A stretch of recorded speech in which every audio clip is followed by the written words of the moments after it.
할렐루야. 복되고 복된 주일입니다. 오늘도 함께 예배드리시는 우리 모든 성도님들 사랑하고 축복합니다. 우리 앞뒤 옆에 계신 분들과 인사 나누시겠습니다. 참 잘 오셨습니다. 오늘도 기쁘게 주님을 찬양하는 귀한 예배 되기를 소망합니다. 우리 함께 찬양하시며 예배 시작하도록 하겠습니다.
형제자매여 행복을 찾거든 예수님을 만나보세요. 그분으로 인하여 평안을 얻으며 나와 같이 고백할 거요. 우리 함께 고백합니다.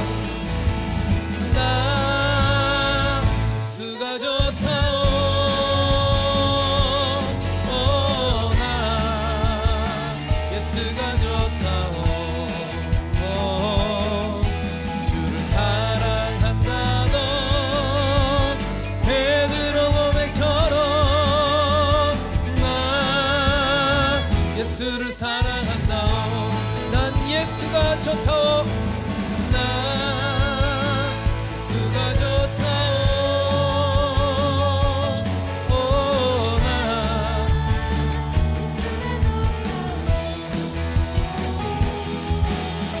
사랑한다. 너 베드로 고백처럼 난 예수를 사랑한다. 주를 사랑한다. 너 주를 사랑한다. 너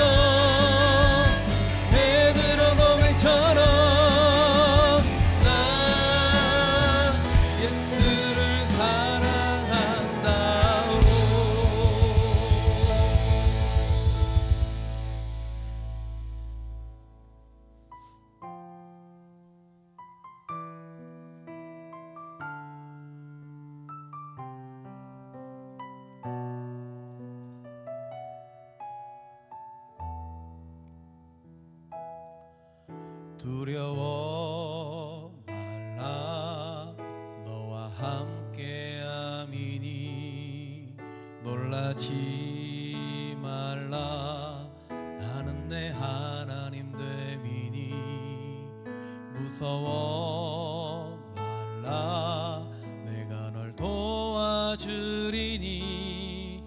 너는 마음에 염려치 말라 두려워 말라 두려워 말라 너와 함께함이니 놀라지 말라 나는 내 하나님 됨이니 무서워 말라 내가 널 도와주리니 너는 마음에 염려치 말라 내가 너를 굳세게 하리라 내 손으로 너를 꼭 붙잡아 주리라 내가 너를 의롭게 함이니 너는 마음에 염려치 말라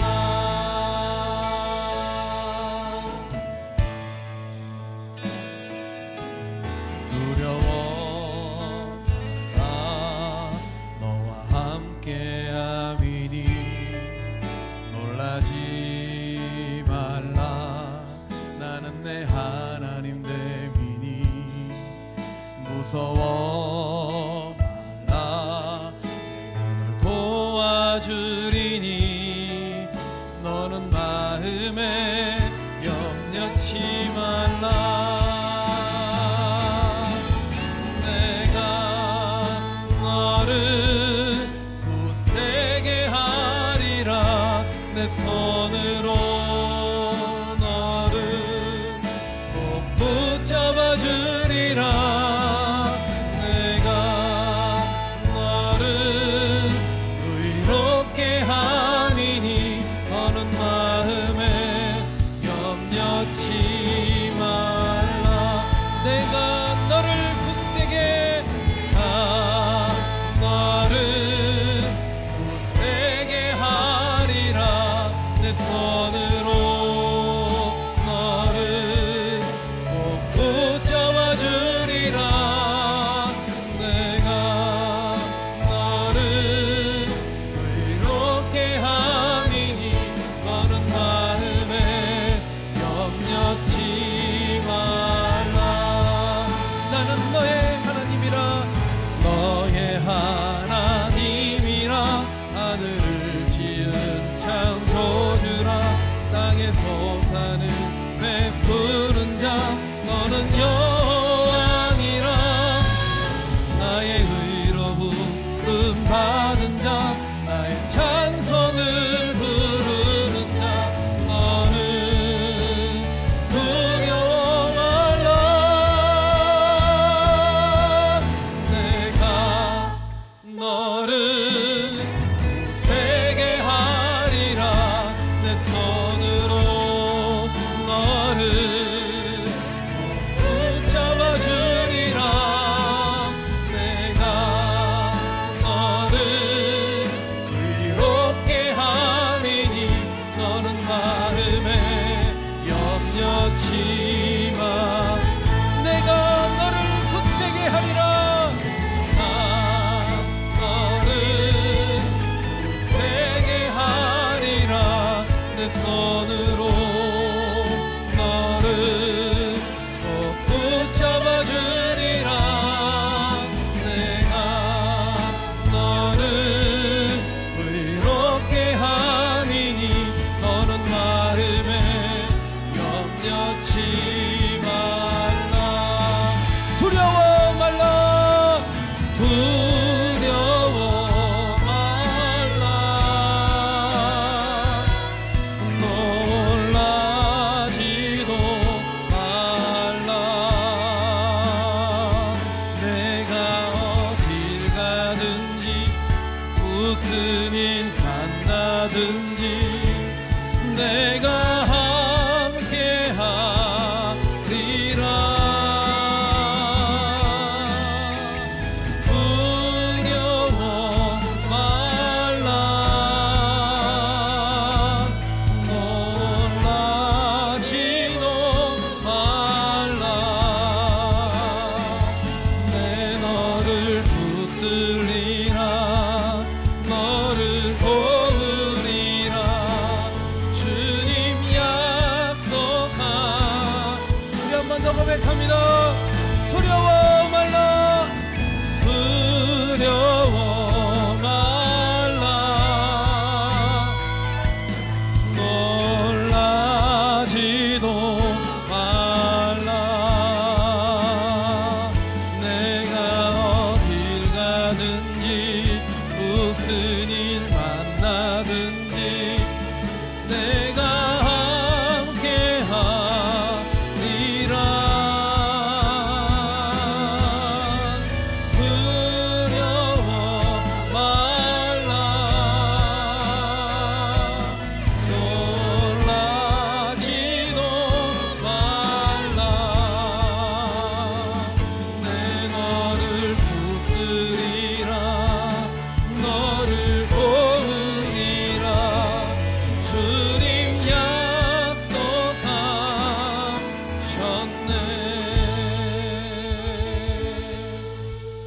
우리 함께 일어나셔서 주님께 영광 돌리겠습니다.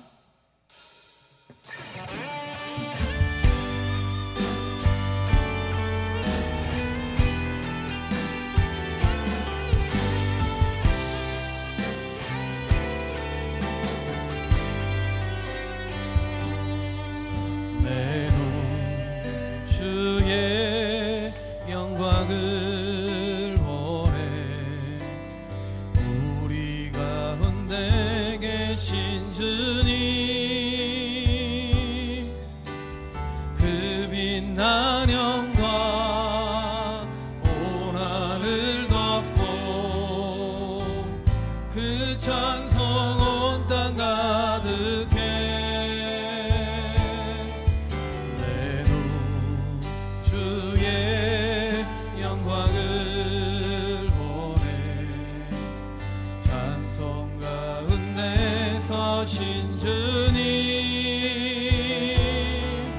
주님의 얼굴은 온 세상 향하네. 권능의 팔을 드셨네. 주의 영광 이곳에 가득해. 우린 선해 주님과 함께 찬양하며 우리는 전진하리. 모든 열방 주볼 때까지. 모든 열방 주볼 때까지. 모든 열방 주볼 때까지. 모든 열방 주볼 때까지. 모든 열방 주볼 때까지.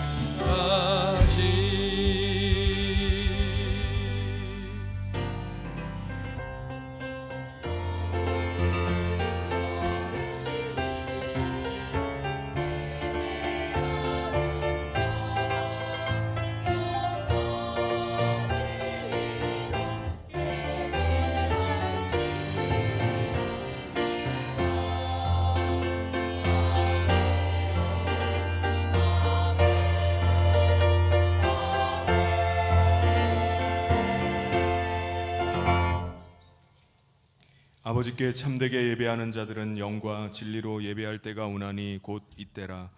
아버지께서는 자기에게 이렇게 예배하는 자들을 찾으시느니라. 하나님은 영이시니 예배하는 자가 영과 진리로 예배할지니라. 아멘.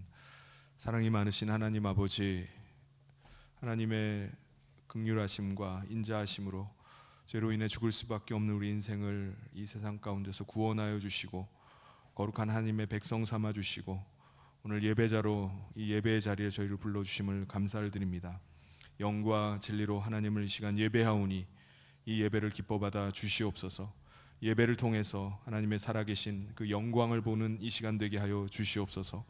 예배하는 가운데 하나님께서 오늘 각 사람에게 말씀하시는 주의 음성을 듣게 하여 주시고 그 말씀 듣고 일어나 세상을 향해 나가는 복된 시간 될 수 있도록 인도하여 주시옵소서. 모든 예배를 주관하시고 인도하시기를 소원하며 예수님 이름으로 기도하옵나이다. 아멘. 사도신경으로 우리의 신앙을 고백하겠습니다.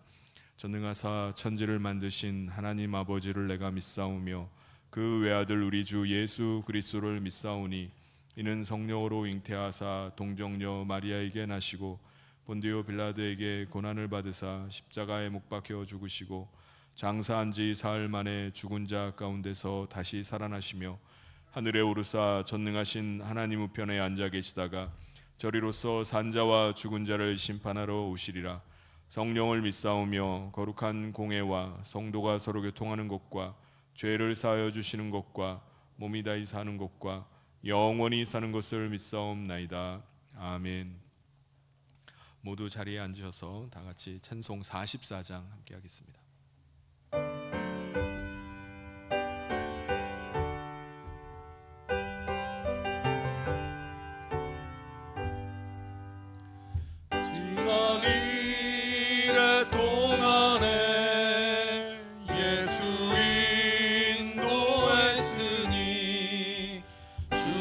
전에 모여서 감사 찬송합니다. 가장 복된 이날은 하늘 안식표로다. 가장 복된 이날은 하늘 안식표로다.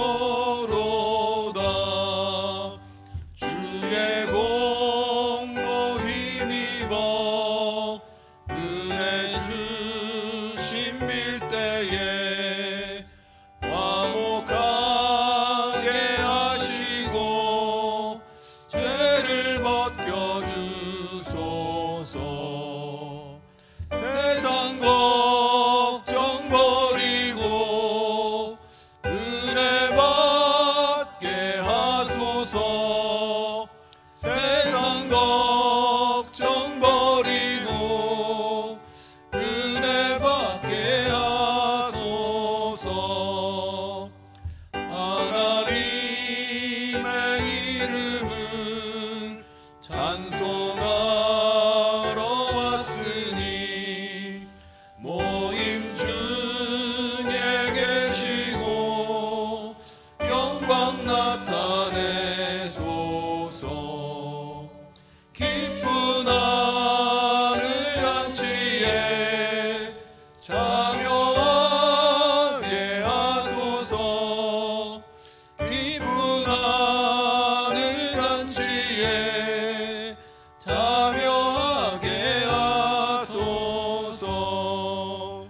주의 기쁜 복음을 모두 듣게 하시고 주의 은혜 베풀어 위로하여 주소서.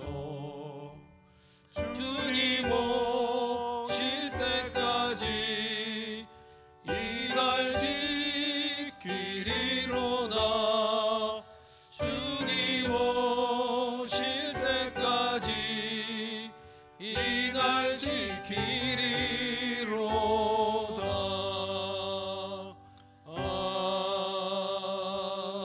아멘. 이 시간 우리 대표해서 김정기 장로님 나오셔서 기도 인도해 주시겠습니다.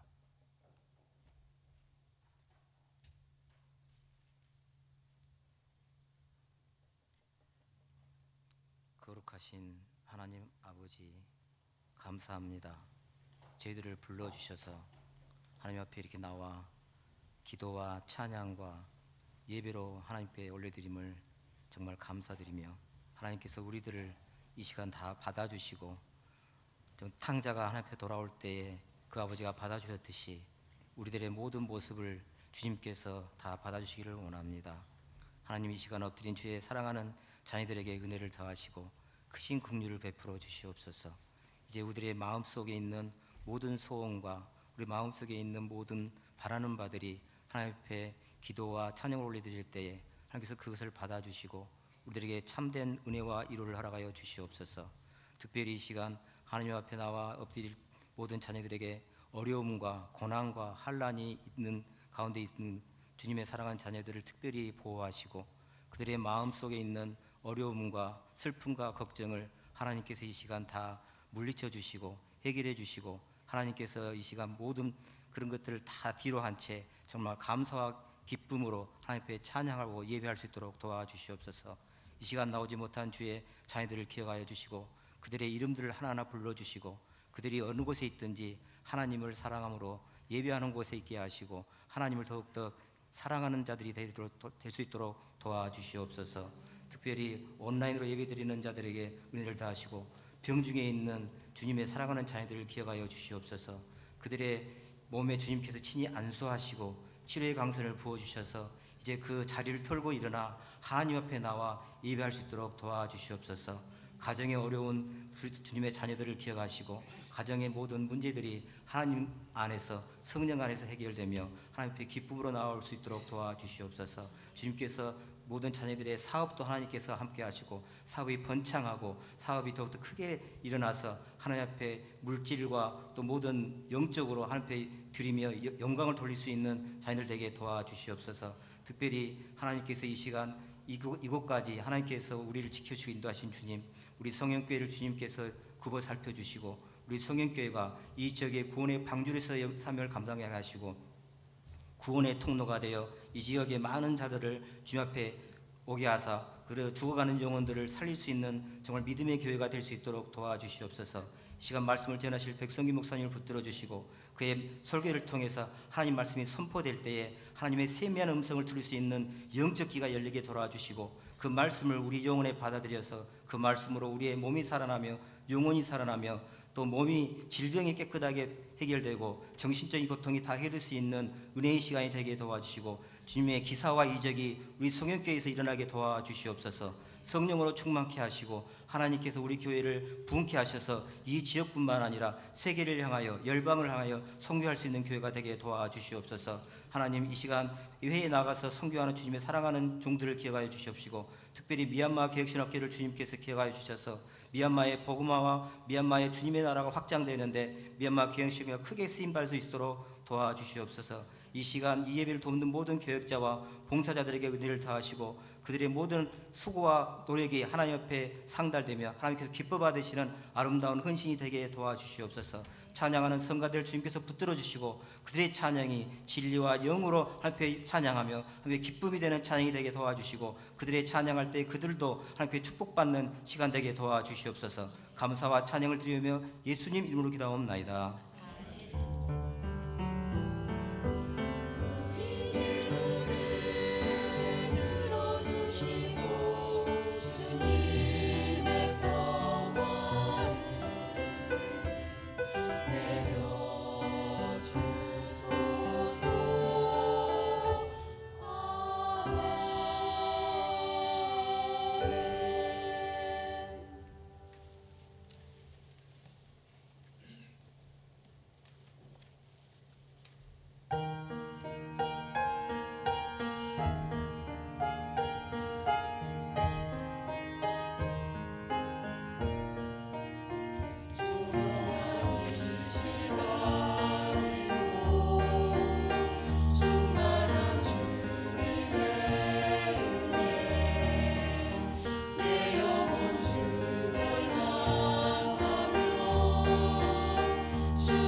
아멘.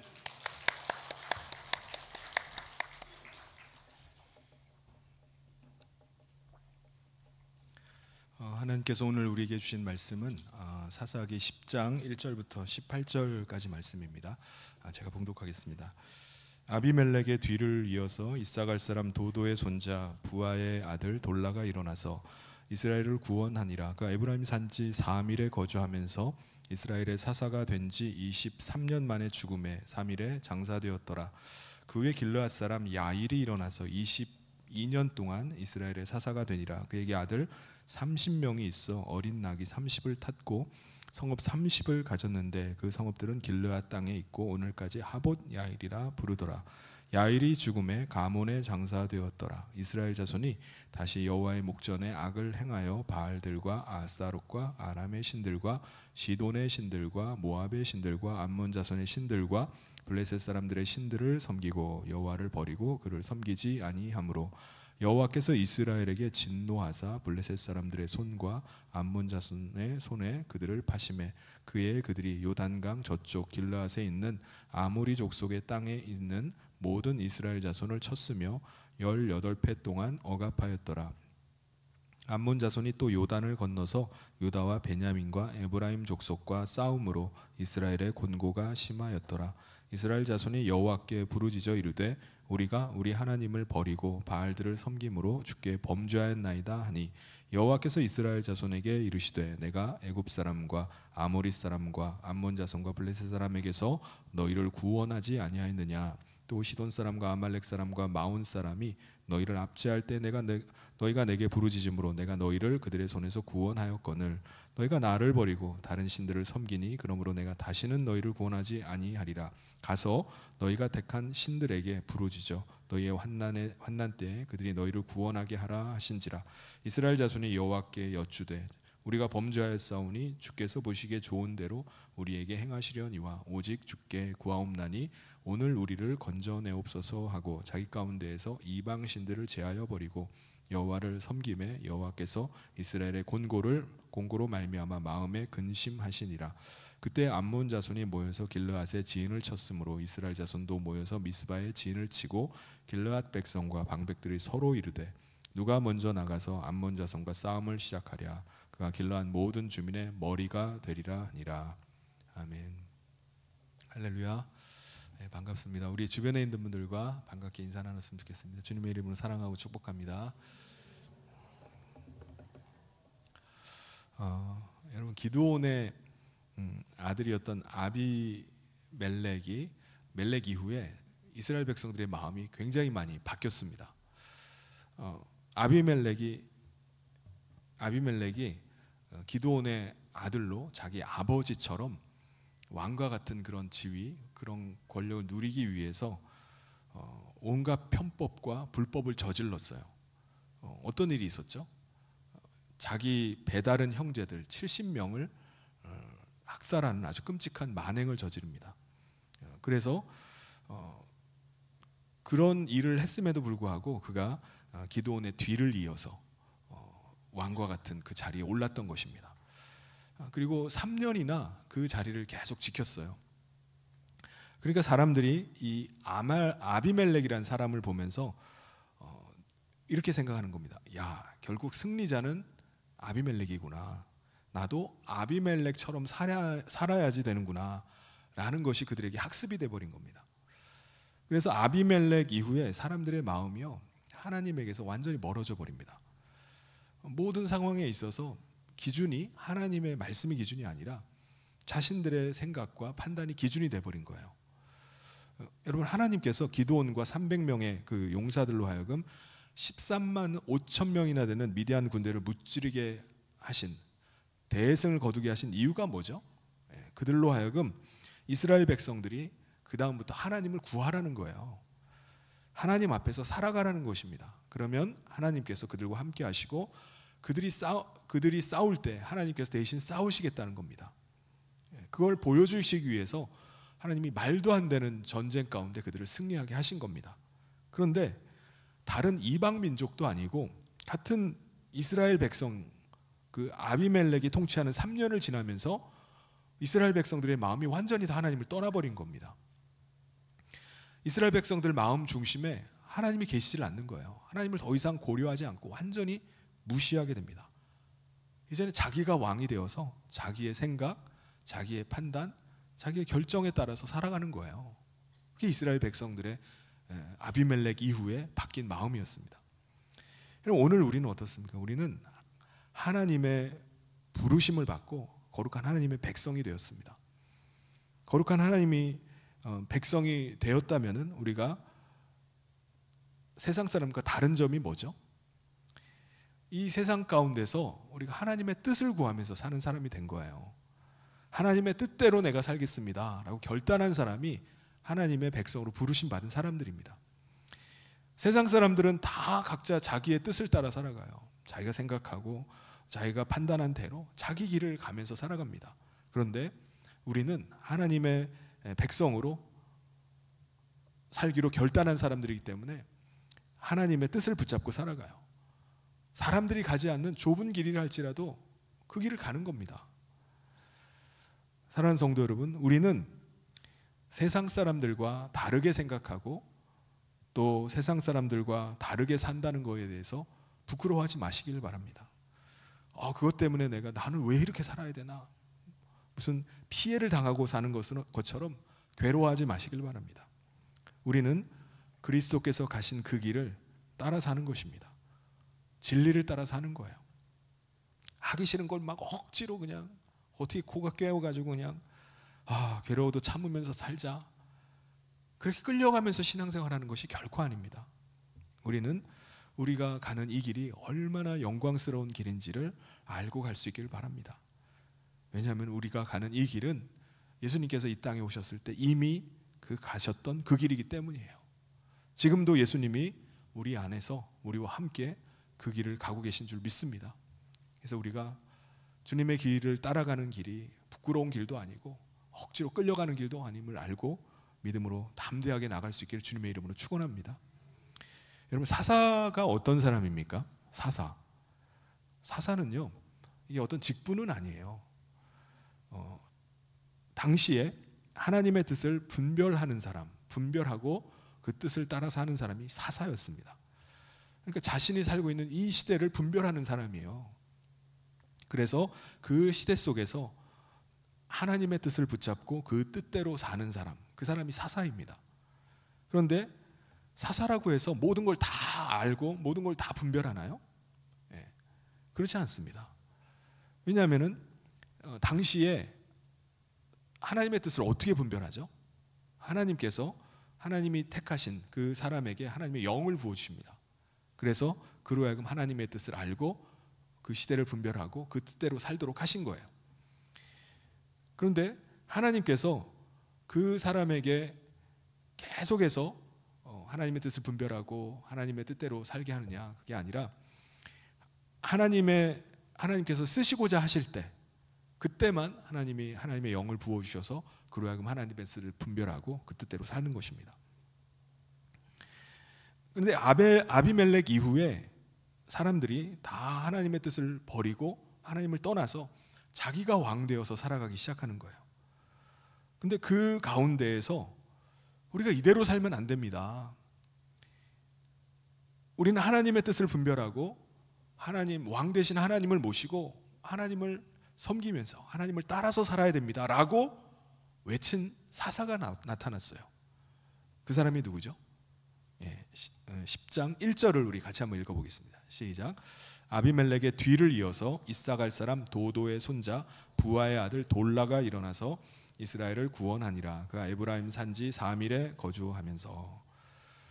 아비멜렉 이후에 돌라라는 사사가 일어난 겁니다. 그래서 백성들에게 우리가 이대로 살아서는 안 됩니다. 우리는 거룩한 하나님의 백성입니다. 하나님께 돌아오십시오. 하나님을 섬기고 하나님의 뜻대로 같이 삽시다 라고 외친 거예요. 그래서 돌라가 일어나서 이스라엘을 구원하니라 라고 말씀을 합니다. 여기서 구원이라는 말은 다른 이방 민족이 쳐들어왔을 때 그 백성을 구해냈다 그런 의미가 아니에요. 그들로 하여금 다시금 하나님의 말씀을 붙잡고 그 뜻대로 살게 했다라는 의미입니다. 그러니까 아비멜렉 이후에 사람들이 다 하나님을 떠난 가운데 살던 그들을 하나님의 뜻대로 살도록 그들을 다시 부른 거예요. 그 일을 돌라라는 사람이 한 것입니다. 근데 특이한 게 있어요. 뭐냐면 돌라가 이사갈 지파라고 하잖아요. 근데 이사갈 지파가 사는 곳이 어디냐면 갈릴리 호수 남서쪽이에요. 거기가 이제 이사갈 지파가 분배받은 땅인데 거기 살지 않고 이사갈 지파 땅 밑이 므낫세 지파 땅입니다. 거기도 아니고 그 아래 므낫세 지파 땅 아래에 에브라임 지파 땅에 살았던 거예요. 그래서 에브라임 지파 지역의 사밀이라는 곳에서 살았다고 말씀을 합니다. 여러분 당시 이스라엘 지파는요 여호수아와 함께 그 땅을 정복하고 나서 땅을 분배받은 이후에 그 땅에서만 사는 거예요. 그래서 각 지파가 분배받은 땅에서 살았기 때문에 다른 지파의 지역으로 넘어가서 사는 일은 거의 없었어요. 이게 쉽지가 않았습니다. 피치 못할 문제가 있거나 아니면 경제적으로 너무 어려워서 자기가 사는 땅을 일시적으로 파는 경우 외에는 그럴 일이 전혀 없는 것입니다. 팔더라도 이 땅에 다시 돌아오기 위해서 어떻게 하죠? 자기 친척에게 팔거나 다른 지파 사람에게 파는 거예요. 그래서 그 땅으로 다시 돌아와서 자기가 분배받은 땅에서 계속 사는 것입니다. 그렇다면 이 돌라라는 사람은 왜 자기 이사갈 지파 땅에서 안 살고 한참 내려온 이 에브라임 산지에 그 에브라임 지파의 산강까지 내려와서 이렇게 살고 있을까요? 추측할 수 있는 것은 이 돌라라는 사람에게도 아마 어떤 큰 문제가 있었거나 아니면은 경제적인 어려움이 있었기 때문이라고 생각할 수 있습니다. 아니 그럼에도 불구하고 할아버지, 아버지 그리고 자신까지 에브라임 산간 지역에서 이렇게 자리를 잡고 사는 것은 옳은 일인가? 옳은 일이 아니에요. 하나님께서 분배해 주신 그 땅에 가서 살아야 됩니다. 근데 사사라는 사람이 자기 지파 땅에 가서 살지 않고 다른 지파 땅에 가서 살고 있는 거예요. 하나님께서는요 이스라엘 백성들에게 가나안 땅에 들어가서 그들로 하여금 하나님의 나라를 이루도록 그렇게 원하셨습니다. 그래서 그들은 그 땅에서 하나님 백성의 백성으로서 살아가는 거예요. 그 일을 위해서 하나님께서는요 분배받은 그 땅이 다른 지파 사람에게 넘어가지 않도록 하신 거예요.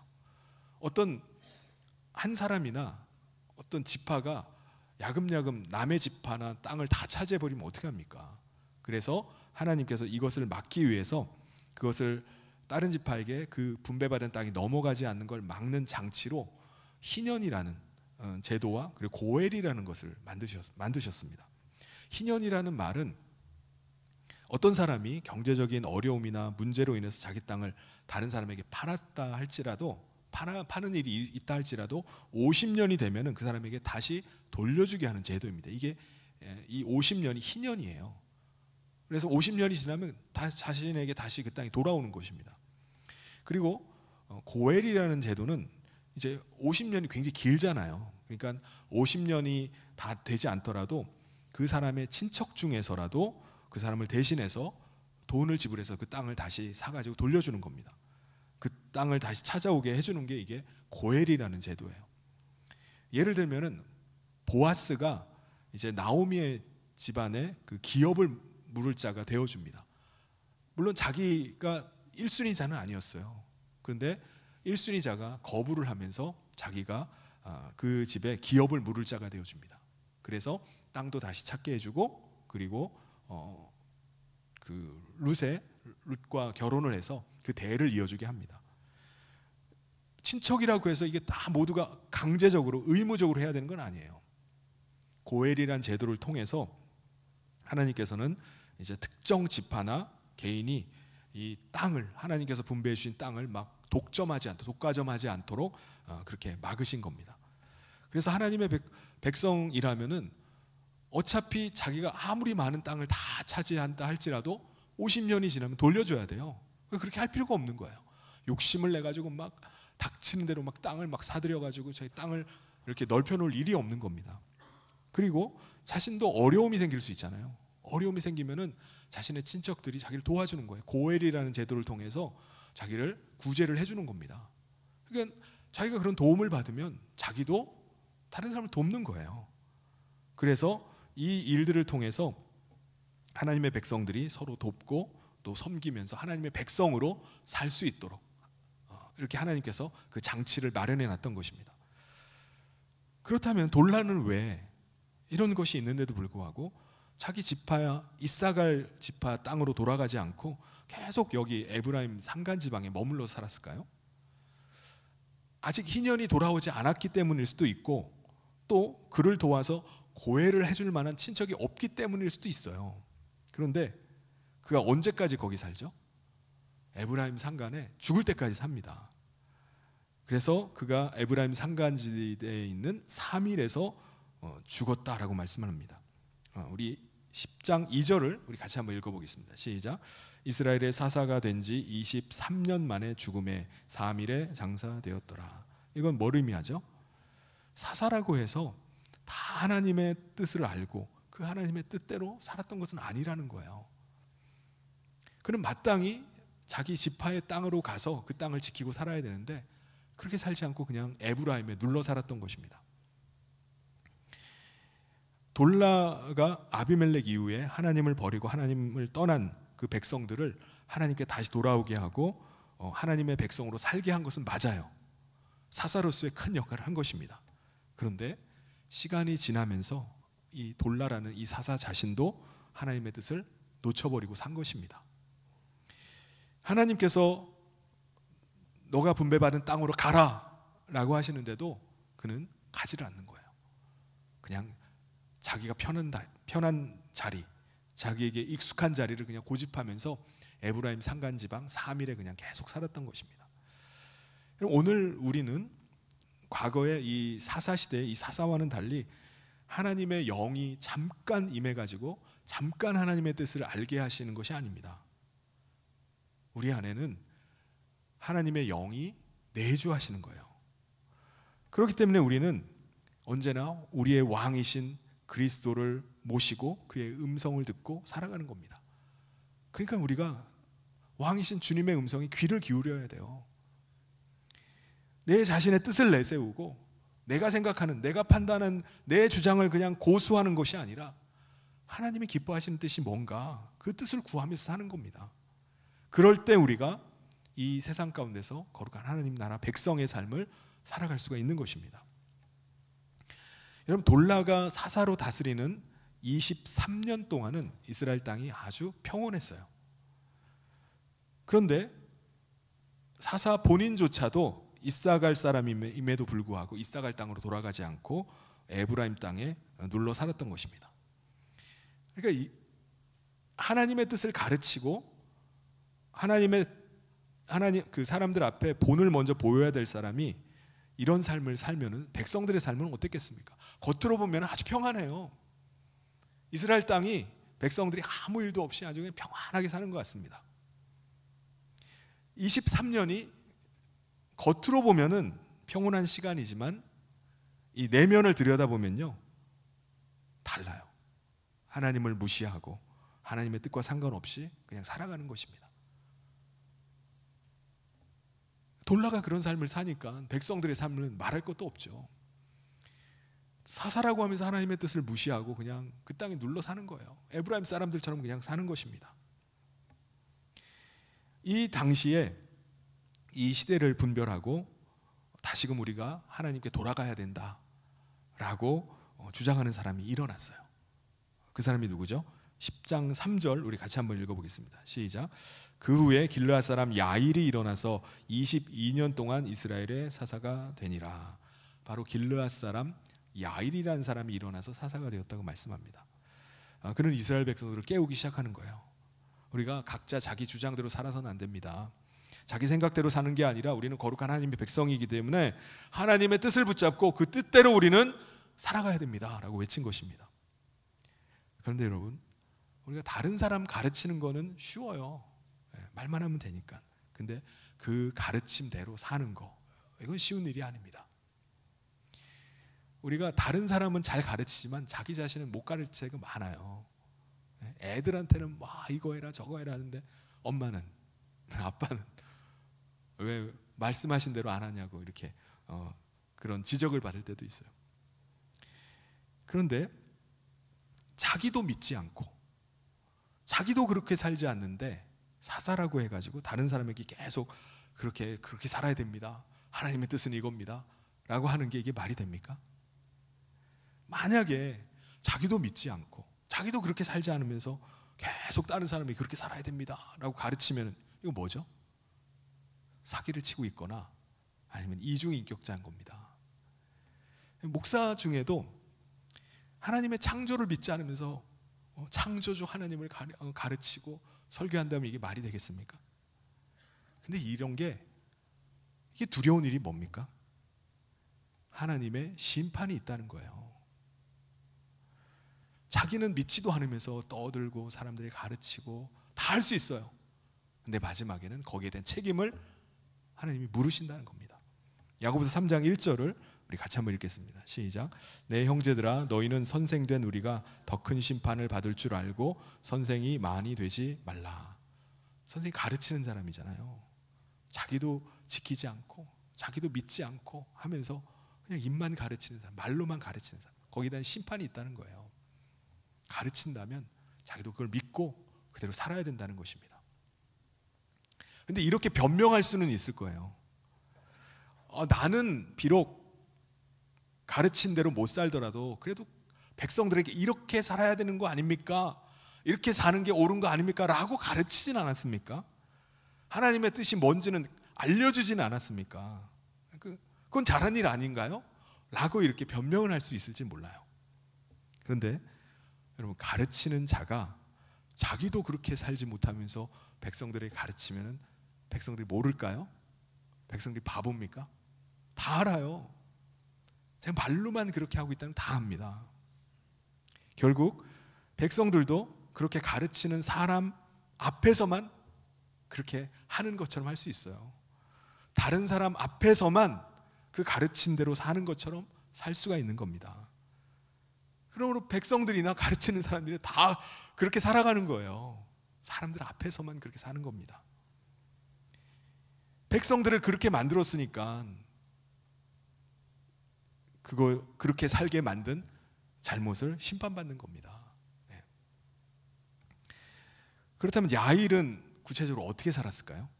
야일의 삶 4절을 우리 같이 한번 읽어보겠습니다. 시작.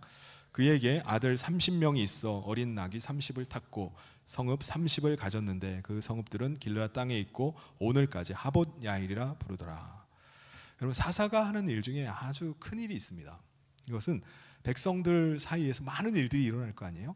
근데 그 가운데서 하나님의 뜻을 분별해 주는 거, 그것을 찾아주는 거, 그 일을 이제 사사가 하는 겁니다. 그러니까 이 야일이라는 사람도 사사로 있는 동안 22년 동안 그 일을 했겠죠. 그러다 보니까 지금 오늘 이 시대에도 사법 제도가 다 거의 제대로 갖춰져 있는 이 시대에도 무전 유죄, 유전 무죄 뭐 그런 말들이 통용되고 뭐 정관 예우 해가지고 돈을 많이 들이면은 감형을 받을 수 있어요. 심지어는 뭐 무죄도 받을 수 있습니다. 그러니까 당시에도 마찬가지예요. 당시에도 이 재판하는 과정에서, 분별하는 과정에서 금전이 오갔을 겁니다. 사사가 있는데 어떻게 사사인데 어떻게 그런 일을 하나? 그런 일을 할 수 없다라고 생각하는데 아마 그때도 그런 일이 있었을 거다라고 생각할 수 있어요. 왜 그렇게 추측할 수 있죠? 야일의 아들들이요 30명이었습니다. 그리고 그 아들들이 모두 30마리의 어린 나귀를 타고 성읍 30을 가지고 있었다고 말해요. 여러분, 딸까지 합치면은 굉장히 많은 자녀가 있었겠죠. 뭐 60명 이상 있었을 수도 있습니다. 그렇다면 한 아내가 아니라 여러 명의 아내였겠죠. 한 사람이 다 낳을 수가 없으니까. 그러니까 한 사람이 한 6명 정도 낳았다 그러면요 적어도 10명의 아내가 있었던 겁니다. 과거에 우리나라에 축첩제도가 있었습니다. 그러니까 아내 말고 다른 내연녀를 공식적으로 가질 수가 있었어요. 축첩을 할 수 있는 겁니다. 근데 이게 일제 강점기 시대 아마 1919년에 이 축첩제도가 금지가 된 걸로 알고 있어요. 그럼에도 불구하고 이게 오랜 사회 속 우리 사회에 깊이 뿌리 내린 이 제도이기 때문에 근절이 안 되는 거예요. 사람들이 다 축첩을 하고 살아갑니다. 그러다가 1953년도에 간통죄가 생기면서 우리 사회에서 이것이 차츰 사라지게 됐습니다. 여러분, 축첩을 하게 되면 무슨 문제가 있을까요? 여러 가지 문제가 있는데요. 뭐 호적에 올리는 문제, 뭐 유산 상속의 문제 여러 가지가 있지만 그 중에서 이 축첩을 하면 두 집 살림을 하면은 돈이 많이 든다는 거예요. 남편이 뭐 돈을 많이 벌어가지고 뭐 이 첩을 많이 두면은 문제가 안 되겠지만은 가령 받는 월급이 딱 정해져 있는 공직자라면 어떻겠습니까? 축첩을 하는 공직자면요 대부분 다 부정을 저질러야 돼요. 한 집 살림하는 것도 빠듯한데 두 집 살림을 하려면 돈이 얼마나 많이 들겠습니까? 그러니까 뇌물 받고 안 되는 일도 막 처리해 주는 거예요. 불법한 사람들을 잡아들였어요. 그러면 뒷돈 받고 풀어주는 겁니다. 그냥 눈 감아주는 거예요. 야일이 그 많은 부인들을 돌보고 자식들을 키우는 것은 이건 왕이 아니고는 이거 불가능한 일입니다. 개인이 어떻게 그걸 해요? 근데 그럼에도 불구하고 아들들이 어떻게 했다고요? 당시 승용차라고 할 수 있는 당나귀들을 한 마리씩 타고 다니는 겁니다. 이건 상당히 큰 부를 누리고 있었다는 것을 말해요. 그래서 야일은 사사로서 아마도 부정을 많이 저질렀을 겁니다. 이스라엘 백성들도 그걸 당연하게 여기는 거예요. 사사가 그러니까 일이 처리되게 하려면은 뇌물을 써야 되고 부정적인 방법을 동원해야 되는 겁니다. 다른 사람도 다 그렇게 하고 해요. 그러니까는 이스라엘 백성들이 다 그렇게 살아가는 겁니다. 그런데 사사가 살아있는 동안에는 그래도 형식적이나마 하나님의 뜻을 구하고, 하나님의 뜻을 구하니까 사사에게 물어보는 거죠. 안 그랬으면 다 자기 뜻대로 했을 텐데 사사에게 가서 물어보고 하나님의 뜻을 구하는 신용은 했어요. 그런데 야일마저 죽자 그 마저도 다 사라져버린 것입니다. 우리 6절을 같이 한번 읽어보겠습니다. 시작. 이스라엘 자손이 다시 여호와의 목전에 악을 행하여 바알들과 아스타롯과 아람의 신들과 시돈의 신들과 모압의 신들과 암몬 자손의 신들과 블레셋 사람들의 신들을 섬기고 여호와를 버리고 그를 섬기지 아니하므로. 사사 야일이 죽은 다음에 사람들이 다 우상들을 섬기는 거예요. 왜 이렇게 많은 우상들을 섬기게 됐을까요? 야일이 살아있었던 그 시기 동안 23년 동안 사람들이 보고 느낀 게 있었던 거예요. 야, 돈이 최고구나. 돈이, 권력이 최고구나. 돈만 있으면은 사람들에게 무시당하지 않고 모든 생활을 안정되게 하고 원하는 걸 다 할 수 있구나. 저 야일을 봐라. 야일을. 부인이 도대체 몇 명이야 저게. 자식들 저기 떵떵거리고 승용차 끌고 다니고 자기가 원하는 걸 다 할 수 있는 걸 본 거예요. 그래서 그 야일이 사사로 있는 그 시기 동안에 이스라엘 백성들이 하나님의 뜻을 구하고 거룩한 하나님의 백성으로 살아가는 것에 대한 관심보다는 현실적인 필요들에 더 많은 관심을 가지게 된 것입니다. 자녀들에게 뭐라고 가르칠까요? 야, 너 하나님 잘 섬겨야 된다. 너 하나님 신뢰하고 하나님 믿음으로 살아야 된다. 그것이 거룩한 하나님 백성이야 라고 가르치기보다는 어떻게 하면 더 많은 돈을 모을 수 있는지, 그게 행복한 삶이야. 인생 별거 없어. 힘 있을 때 돈 많이 모으고 어디로 가면 유리한지 그런 걸 알려주는 거예요. 그러니까 사람들은 점점 믿음보다는 세상적인 가치를 따르게 되고 세상을 향해서 가게 되는 겁니다. 점점 세상을 따라가는 거예요.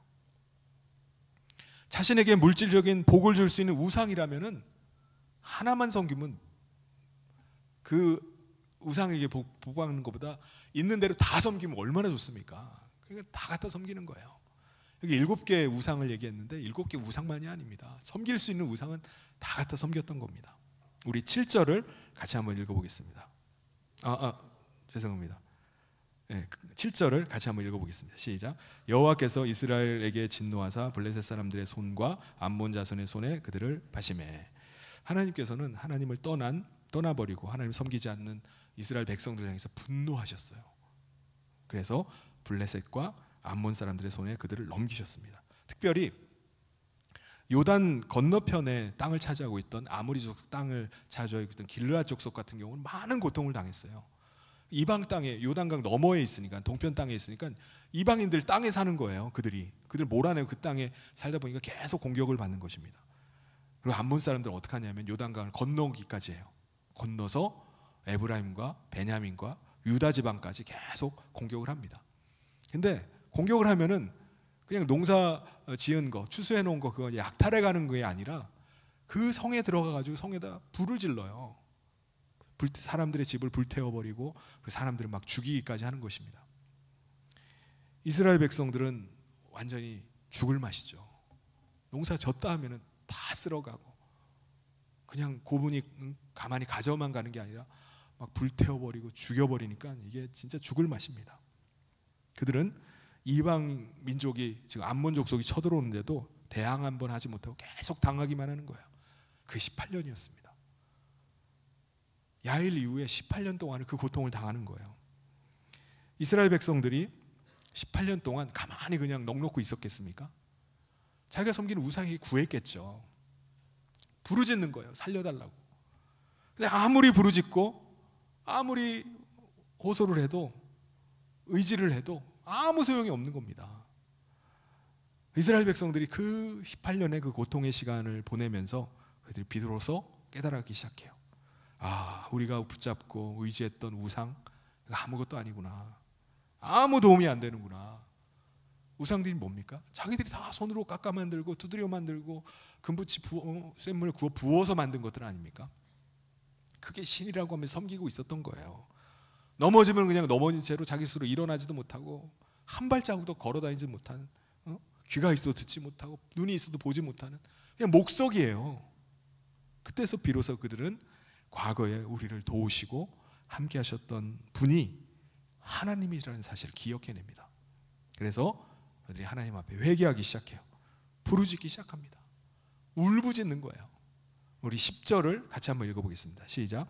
이스라엘 자손이 여호와께 부르짖어 이르되 우리가 우리 하나님을 버리고 바알들을 섬김으로 주께 범죄하였나이다 하니. 하나님께서 이스라엘 백성들, 이제 울부짖는 이스라엘 백성들에게 내가 과거에 어떻게 했는지 한번 생각해봐라 라고 하시면서 11절 11절을 말씀하세요. 여호와께서 이스라엘 자손에게 이르시되 내가 애굽 사람과 아모리 사람과 암몬 자손과 블레셋 사람에게서 너희를 구원하지 아니하였느냐. 또 시돈 사람과 아말렉 사람과 마온 사람이 너희를 압제할 때 너희가 내게 부르짖음으로 내가 너희를 그들의 손에서 구원하였거늘. 여기서 마온은 미디안 족속을 말합니다. 불과 40년 전에 13만 5천 명의 미디안 사람들에게서 그들을 구해냈잖아요. 그리고 구한 게 나라는 거예요. 내가 너희를 구하지 않았느냐. 이방 민족들로부터 고통을 당할 때마다 내가 너희를 구워줬는데 이제는 그렇게 안 하겠다는 겁니다. 우리 13절을 같이 한번 읽겠습니다. 시작. 너희가 나를 버리고 다른 신들을 섬기니 그러므로 내가 다시는 너희를 구원하지 아니하리라. 왜 안 하시다는 거죠? 하나님을 버리고 이방 신들에게 떠나갔기 때문입니다. 하나님은 더 이상 그들과 상관이 없는 거예요. 더 이상 관여하지 않겠다는 겁니다. 너희 신들이 있지 않느냐. 너희 신들에게 가서 구해라. 거기 가서 부르짖고 거기 가서 울라는 거예요. 그래서 이스라엘 백성들이 다시 또 하나님 앞에 간구합니다. 15절을 같이 한번 읽겠습니다. 시작. 이스라엘 자손이 여호와께 여쭈되 우리가 범죄하였사오니 주께서 보시기에 좋은 대로 우리에게서 행하시려니와 오직 주께 구하옵나니 오늘 우리를 건져내옵소서 하고. 그들은요 자기 우상을 버렸어요. 그리고 하나님만 섬기기로 했습니다. 16절에 보면 자기 가운데서 이방 신들을 제하여 버리고 여호와를 섬김에 여호와께서 이스라엘의 곤고로 말미암아 마음에 근심하시니라. 와, 그들이 좀 달라진 것 같아요. 그들이 하나님 앞에 울면서 회개하고 우리가 잘못했습니다. 이제 우상 버리고 하나님만 섬기겠습니다라고 하는 거예요. 그때 하나님이 어떻게 했다고요? 마음에 근심하셨다라고 말씀합니다. 근데 원어를 보면요 좀 달라요. 근심하셨다는 게 무슨 의미일까요? 이스라엘 백성들이 회개하고 우상 버리니까 하나님이 마음이 좀 약해지셨나요? 너희랑 상관없어, 너희가 섬길 우상에게 가라고 하셨다가 다시 한번 생각해 볼까?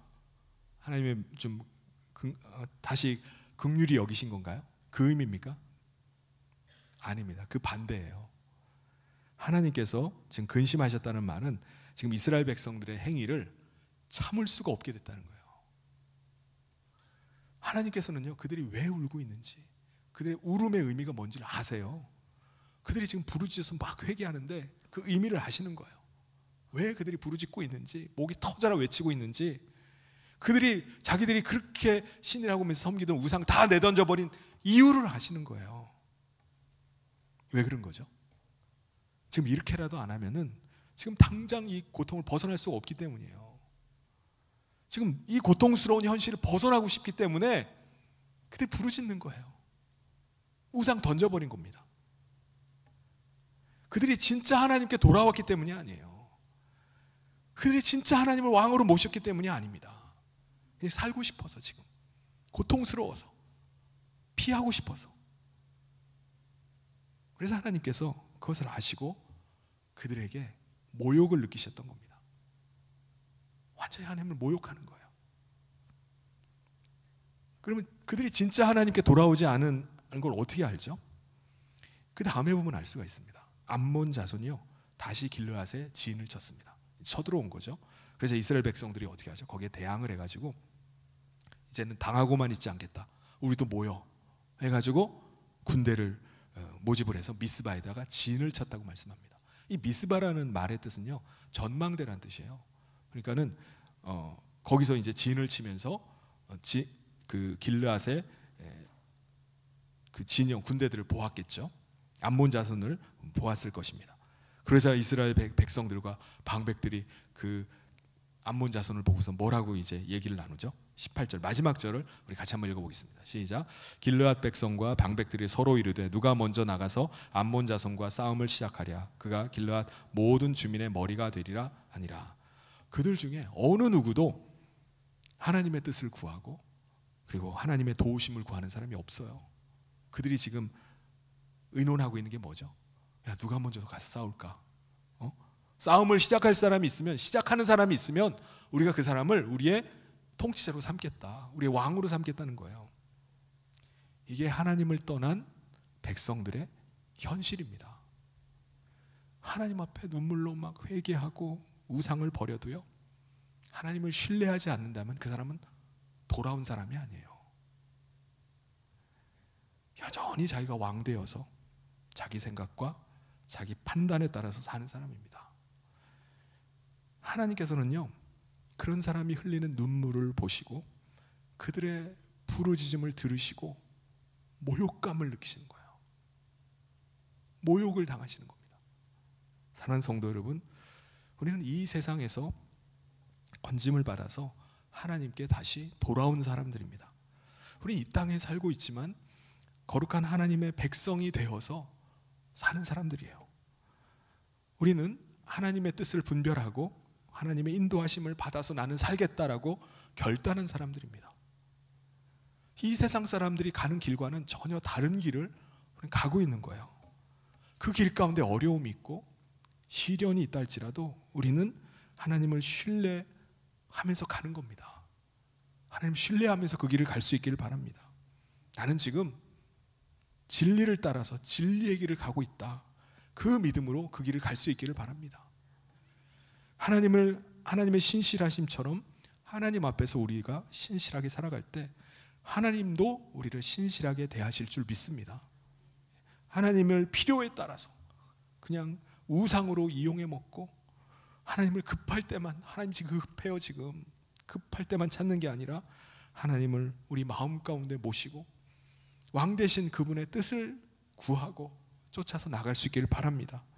그래서 신실하신 하나님의 백성답게 신실하신 그 하나님의 능력과 은혜를 날마다 경험하면서 이 세상을 살아나가는 저와 우리 모든 성인의 성도님 되시기를 주님의 이름으로 축원합니다. 같이 우리 기도하도록 하겠습니다.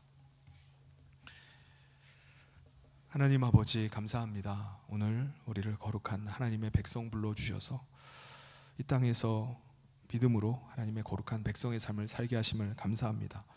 우리 앞에 여러 시련이 있고 또 어려움이 있다 할지라도 하나님의 신실하심처럼 우리도 하나님 앞에서 신실하게 살아가게 하여 주시옵소서. 이리저리 흔들리고 또 세상을 부러워하고 쫓아가는 것이 아니라 우리가 믿음으로 결단하고 진리의 길을 담대히 걸어나가게 하여 주시옵소서. 우리 사랑하는 성도들 여러 가지 어려움과 또 형편들이 있지만 신실하신 그 하나님의 그 신실하심을 그 삶에서 날마다 경험하고 또 하나님이 함께 하시는 복된 삶을 누릴 수 있도록 함께 하여 주시옵소서. 예수님 이름으로 기도하옵나이다. 아멘. 교회 소식 전해드리도록 하겠습니다.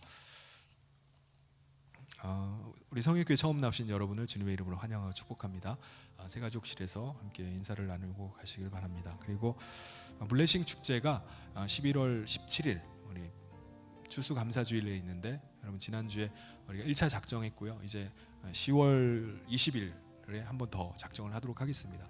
그래서 한 사람도 빠지지 않고 우리가 다 태신자를 품고 우리가 기도하고 우리가 전도해서 그날 우리가 귀한 생명이 잉태되는 은혜를 함께 맛볼 수 있길 바랍니다.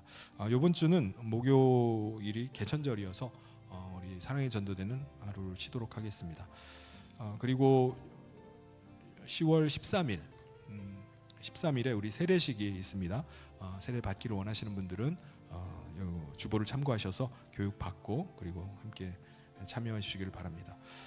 그리고 동서울 노회에서 우리 이제 요번이 9회차인 것 같은데 통일 선교학교를 계속 열고 있어요. 그래서 10월달에 요번 달에 10월달에도 3주간에 걸쳐서 3번의 강의가 있습니다.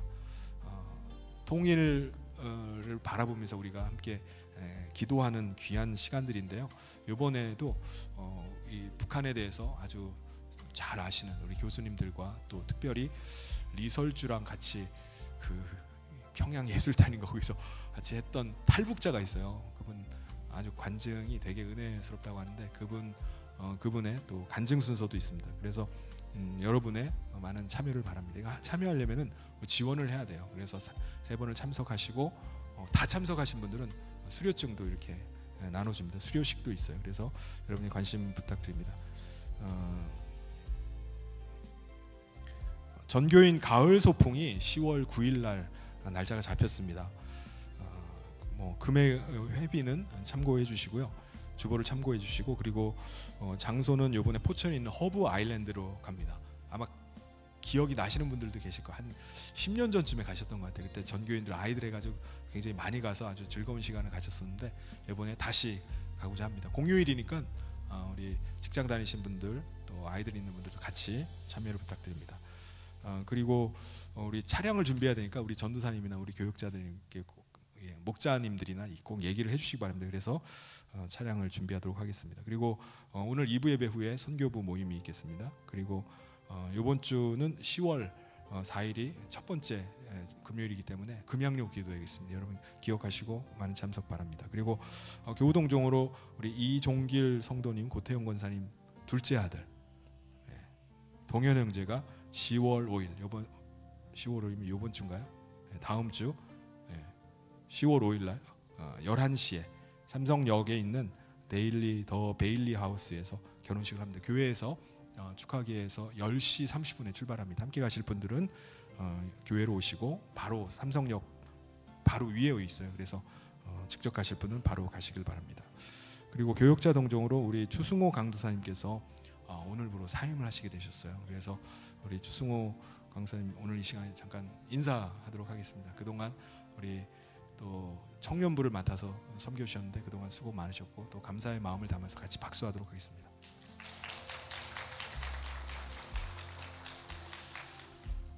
네, 우리 다 같이 자리에서 일어나셔서 우리 마지막 찬양하면서 봉헌하도록 하겠습니다.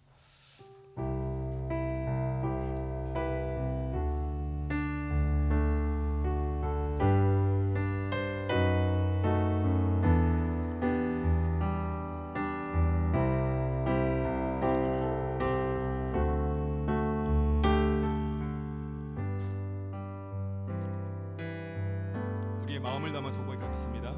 정결 정결한 마음 주시옵소서.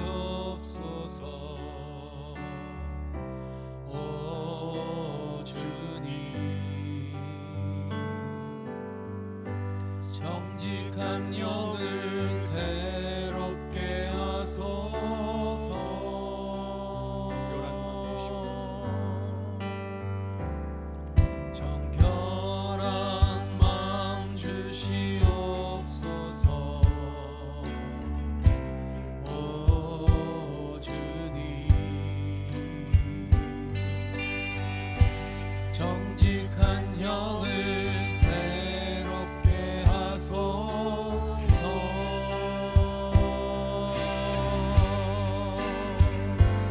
나를 주님 앞에서 멀리 하지 마시고 주의 성령을 거두지 마옵소서.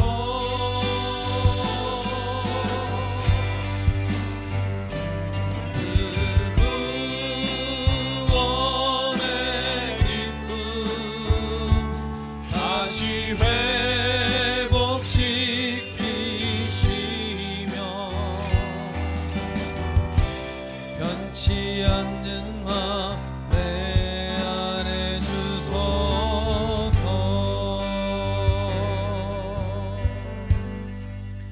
하나님 아버지, 우리를 거룩한 하나님 백성 삼아주시고 또 예배자로 저희를 불러주셔서 감사합니다. 이 시간 하나님 앞에 예배하며 귀한 예물을 준비하여 올려드립니다. 11조를 준비하여 올려드리고 또 감사와 또 선교와 전도와 또 장학과 또 일천번제 또 건축 예물을 하나님 앞에 올려드린 손길들마다 하나님 앞에서 믿음으로 살아갈 때 그 삶에 함께 하시는 하나님을 날마다 경험케 하여 주시옵소서. 하나님이 물질이 쓰이는 곳마다 하나님의 영광이 드러나고 또 하나님 나라의 복음이 증거되어지는 역사들이 있게 하여 주시옵소서. 우리 사랑하는 모든 성도들 그 전 삶을 하나님께 의탁하고 나아가오니 그 삶의 길에 하나님이 함께 하시고 권능의 손으로 우리를 붙잡고 계심을 날마다 경험하는 삶 되게 축복하여 주시옵소서. 함께 하시길 간절히 소원하며 예수님 이름으로 기도하옵나이다. 아멘.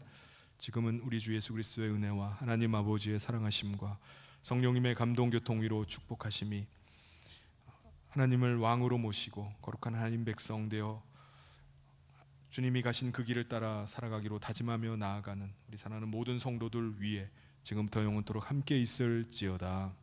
아멘.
저